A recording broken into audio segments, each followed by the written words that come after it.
We need to talk a little bit about the diversity in the American family, which is particular for American culture. We find that there's less diversity in other cultures, although some of this diversity is throughout the Western world.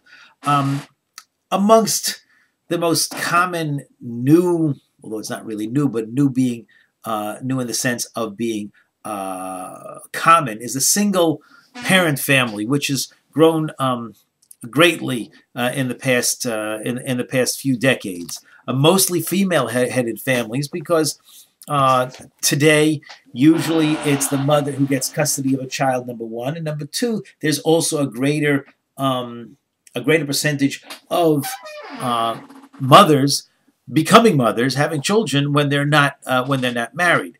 So this is a relatively new phenomenon. We'll talk a little bit about that and why that happens. But it certainly is one of the reasons is the trends in divorce, which has happened. Now, let's talk a little about how divorce has affected the structure of the family.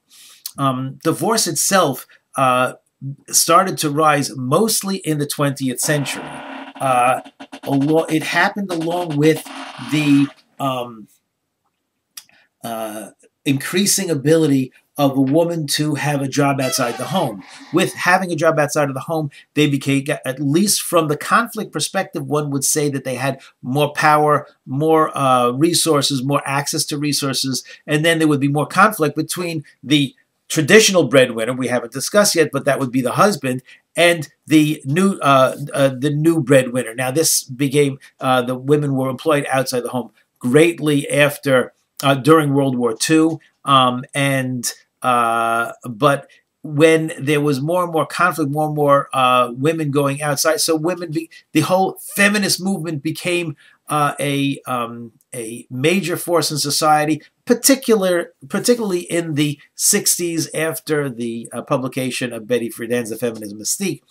And that, along with the ability to make money and the idea that women were able to contribute on their own and be independent of the strictures of the family, divorce became, and men, on the other hand, were not moving quite as fast as the women. Divorce peaked in the 1970s. Now, since then, divorce is going down, but it hasn't reached its pre-1960 levels.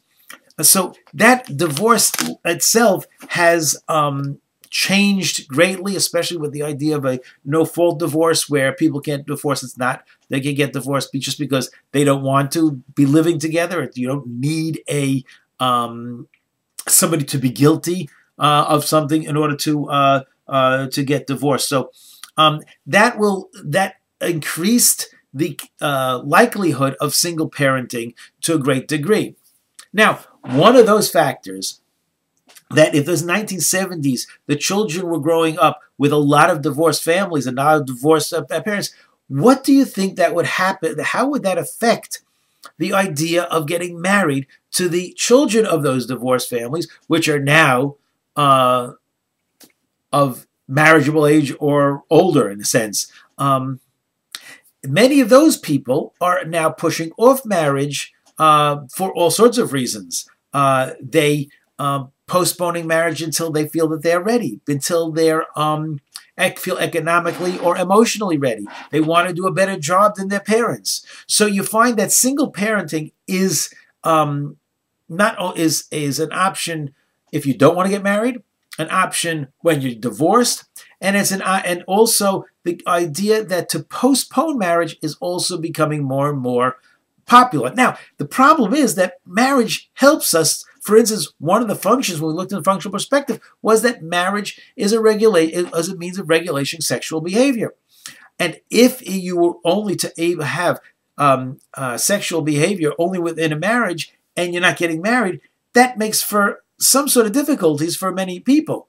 So there is another concept which became more and more accepted within the society, and that's the idea of cohabitation, which basically means living together without getting married. Some people call it shacking up, or hooking up is another concept. But bottom line is that people are living together, establishing households, without actually cementing it within the legal framework of a marriage. And of course, there are benefits and pros and cons, the benefits and disadvantages, pros and cons to all of this. But why do people do that? Well, one of the reasons is because the functions of a marriage is still necessary, even though there are other reasons why people are not getting married. So in order to fulfill the functions, people are living together without that legal cement. In other words, they would have the intimate partnership, the emotionally close partnership of living on a day-to-day basis with a partner. It would, for instance, they living together would save money. You only pay rent for one. The food is cheaper. You split. You can split the tasks, which brings us to another concept, which I think I haven't mentioned: the idea of, even though traditionally women might do the emotional work and the or the reproductive work, and the men might do the productive work. This is changing, so we have the idea of an egalitarian relationship where it is more equal, more equal distribution of the tasks. One of the ideas that is often promoted as a pro for cohabitation is that if it is a practice time for marriage, then they get to know whether they're compatible or not. This doesn't quite, this is one of the major arguments for cohabitation. The statistics don't show that it actually works because there's actually a higher divorce rate in people who cohabited beforehand. Not exactly sure if that's the reason, but that certainly doesn't indicate that cohabitation increases the likelihood of staying together. There might be a lot of other reasons for that also. So there are obvious advantages to cohabitation. So all this are different types of family relationships. There's also, of course, the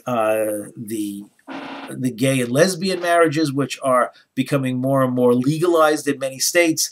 This is a controversial issue within the United States. In some places it's less controversial, some places it's more controversial.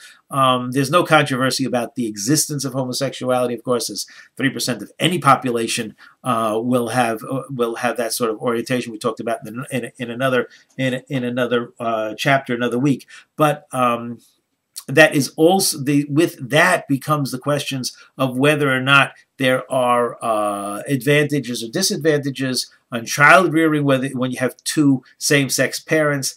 There's within various societies that has not been shown to be a problem.